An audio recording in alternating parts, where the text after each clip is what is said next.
కేవలం పూజలు, యజ్ఞాలు, యాగాలు, హోమాలు మాత్రమే అనుకుంటారు దేవాలయం అనేసరికి. కానీ దేవాలయం అంటే ఒక శ్రద్ధా కేంద్రం, ఒక శక్తి కేంద్రం, ఒక చైతన్య కేంద్రం, ఒక సామాజిక సమరసత, ఒక సామాజిక చైతన్యానికి ప్రతీకగా దేవాలయం నిలుస్తున్నాయి. మానవునికి కావాల్సిన గుణ వికాసాలు అన్ని అందించే కేంద్రం దేవాలయం. పాఠశాలలో సెక్యులర్ ప్లేస్లో అని చెప్పి అంటున్నారు, అన్ని మతాల వాళ్ళు ఉంటారు. సో అబ్జెక్షన్స్ ఏం రాలేదన్న? గుణ సంపద గల వ్యక్తుల నిర్మాణానికి విద్యాలయాలు తోడ్పడాలి, తద్వారా దేశ భవిష్యత్తు ఉజ్వలం అవ్వాలి. విఐపి ట్రీట్మెంట్ చాలా ఎక్కువ ఉంటుంది. గుడి ఇంత పెద్ద వ్యవస్థ నడుస్తున్నప్పుడు రకరకాల ఆలోచనలు వస్తున్నప్పుడు ఏమో రాజకీయ నాయకులు వస్తారు, రాజకీయ లాభం కోసం వస్తారు, ఇంకొక వ్యక్తి బిజినెస్ నడుపుతారు.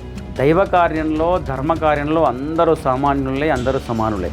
ఆలయానికి వచ్చినప్పుడు అతిథి మర్యాదలు ఆశించకండి. పర్టికులర్గా రాజకీయ నాయకులకి మనం విషయం చెప్తున్నాం, లేదా డబ్బు ఉన్నటువంటి ధనవంతులకు చెప్తున్నాం. మీరు ఏ రకమైనటువంటి కార్యక్రమాలు చేసి అధికారంలో ఉన్నారో దైవానికి తెలుసు, మీరు ఏ రకంగా డబ్బు సంపాదించారో దైవానికి తెలుసు. సో ఆయనని సేవా భావంతో, ఆరాధనా భావంతో చూడడానికి మాత్రమే మీరు ఆలయాలకి రండి. జనరల్గా హనుమాన్ విగ్రహం పెట్టొచ్చు, విగ్రహం పెట్టి భజన కేంద్రం మీరు చేస్తున్నట్టు చేయొచ్చు చాలా.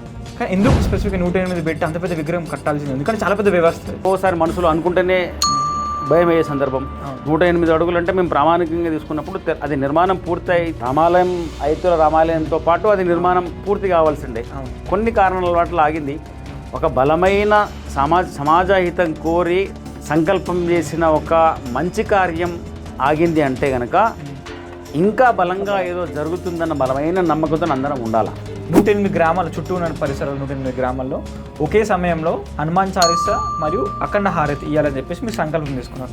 ఆయన కాలంలో నవవ్యాకరణ కోవిదుడు. ఇప్పుడు నువ్వు ఏ పిహెచ్డీ అన్నా చేయి, ఎన్ని పిహెచ్డీలన్నా చేయి, ముందు ఆ పిహెచ్డీలు తీసుకున్న తర్వాత నీ కుటుంబానికి, నీ స్థాయి ఉంటే మీ గ్రామానికి, ఇంకొంచెం నీ పరిధి పెరిగితే నీ మండలానికి, లేకపోతే నీ ప్రాంతానికి, ఇట్లా పెరిగి నిస్వార్థంగా సేవ చేయడానికి నిలవెత్తు నిదర్శనం ఆ విగ్రహం కనపడాలన్న ఒక మూల ఉద్దేశం దాంట్లో.